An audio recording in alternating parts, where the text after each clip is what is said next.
Another day, another disappointing loss for the Chicago Cubs. But listen, we're not even going to dwell on that. Chicago Cubs are going to win tomorrow. I just feel it in my bones. However, I do want to get you guys excited about the future because, again, you cannot just rest on this season.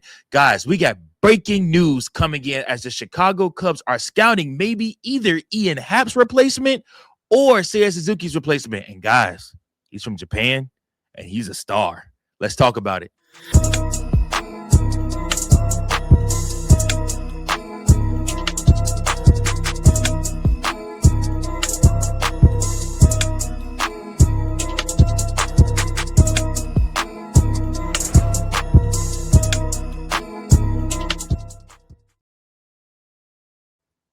Welcome in, everybody, to another episode of Chicago Cubs Central, your number one spot for all things Chicago Cubs. Hey, I'm your host, Mike Jones. Thanks so much for tuning in to this episode. Make sure that you like, share, and subscribe so that you never miss any of the action right here on Chicago Cubs Central. And hey, listen, for all of you that already do subscribe, make sure you guys share this episode with somebody else so that they can also get in tune with the Chicago Cubs Central and what we got going on over here, guys.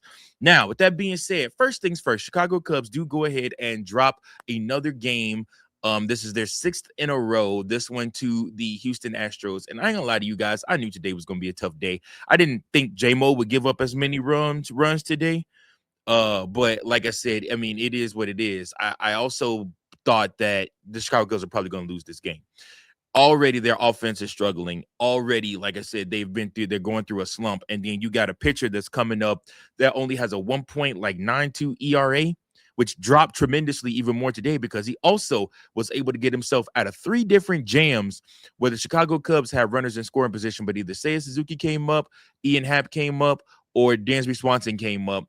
And he was able to get out of all 3 jams with runners in scoring position to secure the final out to keep himself scoreless. One of the bullpen guys was not as lucky as PCA was able to notch his 7th home run of the season in this game, a 2-run shot to bring the Chicago Cubs within 2 of the game. The Chicago Cubs then will proceed in the next inning to load the bags again, just for them not to be able to come up with any type of offense past that. I mean, literally, this Houston Astros team gave the Chicago Cubs every opportunity to score and to win this game. I mean, point blank, Chicago Cubs had every opportunity to win this game. Their pitching was able to hold them to 4 runs. Like I said, and I believe 2 or 3 of those came off of Jameson Taillon, and then literally after that, there was only 1 more run scored by them after that. Chicago Cubs had ample opportunities from the 2nd inning, the 3rd inning, to score runs and just failed to do so. Now, I do believe that they will come out of this slump. I do, but for the purposes of painting us even more, let me just read something to you. Through 5 innings today, with runners in scoring position this season, Seiya Suzuki has a 130 batting average. He is 6 for 46. Ian Happ has a 143 batting average. He's 8 for 56. Dansby Swanson through the season right now with runners in scoring position has a 174 batting average. He's 18 for 46. That quite simply just isn't going to get it done. 2 of those guys are playing in contract years. 2 of those guys are playing in contract years, guys. And we have to realize here that the Chicago Cubs are in a spot right now where they're going to find themselves very shortly, very quickly, needing to make some adjustments with the batting order. And Craig Counsell says so. In his after the game presser, he mentioned that the Chicago Cubs are going to make changes. Big changes are coming to the Chicago Cubs batting order. They're going to switch things around. He's going to flip some things around. I hate that it take you getting 6 losses to make this adjustment, Craig. I mean, you're on a homestand right now, and you are literally getting the crap kicked out of you pretty much every game. And now you all of a sudden you're like, okay, well, I'll make some adjustments now. You twisted my leg, I'll make some adjustments. Versus doing so a long time ago in order to make sure that you didn't have to go through 6 losses in a row, Craig, that you didn't have to lose 9 out of your last 11 games. I mean, again, Proactive. I wish Craig Counsell was more proactive as a manager. I feel like he has a wait and see approach to a lot of things, and I feel like he waits and lets things get almost as bad as they can get before he makes even the slightest of change to what's going on. And I think that, again, that reactive approach, we're slipping back into some of the same things that we saw that were problems last year with the Chicago Cubs. Obviously, offensively, they're in a slump. No point in talking about it any other way. The Chicago Cubs are slumping bad offensively. The other problem is while they're slumping bad offensively, their pitchers cannot give them a good outing to save their lives. It's like, who can stop the bleeding? Who can? That was almost the title of this episode. Who can stop the bleeding? Shota Imanaga, you looked at him. Nope. Edward Cabrera, you looked at him. Nope. We've seen Jameson Taillon twice get knocked around. Nope. I mean, like I said, Matthew Boyd is still injured. Colin Ray got beat up last time he was out. I mean, who can stop the bleeding for the Chicago Cubs? That's the question. I mean, like I said, they got these guys out here. They got these young guys out here looking like Cy Young winners, facing the Chicago Cubs offense because we just can't score. We're runners in scoring position. It's a pop fly out. It's a ground out. It's a line out. The wind was blowing in today, but Houston still hit a home run. Isaac Paredes got a home run today. I mean, blowing in, not blowing out. But I mean, like I said, I don't understand why the Cubs struggle like they do offensively. I don't understand it. Analytics aside and everything like that, I just don't get it. But I am excited that Craig Counsell said that he is going to make changes to the lineup, to the batting order, for the Chicago Cubs. I'm excited to see what those changes are. Tomorrow's a 1:20 start time, so we won't have to wait too long. Like I said, get up on Saturday, and Cubs arrive to the ballpark. Try to win a baseball game, man. Get your 30th win of the season. The Cubs are still right in there again. And to quote my one of my best friends and brother, Birdman Iceberg, he says that it's May. Like I said, and I think we just kind of got to hold on to that a little bit, that it is May, guys. But it's frustrating and infuriating May, to say the least. Like, I'm hoping that June brings us way better fortune than last June, because this time around last year, the Chicago Cubs were still rolling. It wasn't until June that they really fell into a slump, and then June, July, August was like abysmal. So we'll just have to see what happens this time around. But again, the Chicago Cubs are going to be all right, guys. I really do believe the Chicago Cubs are going to be all right. And even if they're not all right this season, change is on the horizon. Whether we want to mention it, talk about it or not, change is on the horizon for the Chicago Cubs. The Chicago Cubs are ready and looking to start making some changes. What are those changes? Well, you're going to have a need for a right fielder. You're going to have a need for a left fielder. I mean, like I said, those two spots are wide open. You also can go out and get somebody else that can hit better than Michael Busch if Michael Busch continues to slump. You also can go out and get another catcher. You also can go out and get somebody that you believe in a little bit more for the DH spot. Changes on the horizon for the Chicago Cubs.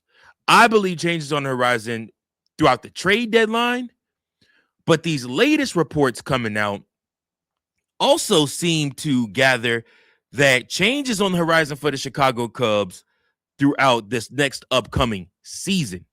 Now, again, albeit this is all based on what happens with the lockout. The lockout is going to decide a lot of what happens over in Japan and a lot that what happens right here in the States. If we go into a lockout, then the Chicago Cubs, all bets are off. We don't know what's going to happen, which is why you saw the Chicago Cubs be so proactive to re-sign PCA, to extend Nico, to do all of these different things. But you also saw they did not do that with who? Seiya Suzuki and with Ian Happ. Those guys are on wait-and-see contracts, and both of those guys are horrible right now. Very, very interesting. I mean, it's almost like Jed did something to expose the issues with these guys, almost to either get them for a cheaper deal or to turn around and you know what I'm saying, and say, well, they're not worth it. Because I guarantee if you poll Cubs fans right now, which I get, which I mean, I might even throw a poll up. We'll see. I might even throw a poll up just because I want to get you guys' thoughts on it. Who's worse, in the clutch where runners in scoring position, say it's Suzuki or Ian Happ? I just want to know because they're both pretty damn terrible. But anyways, let's get to the good things. Let's get to the exciting things. Teruaki Sato is his name. He is a Japanese slugger playing right now in the NPB. And again, it has been rumored and reported that the Chicago Cubs are one of the teams that sent their scouts over to Japan to begin scouting this young man.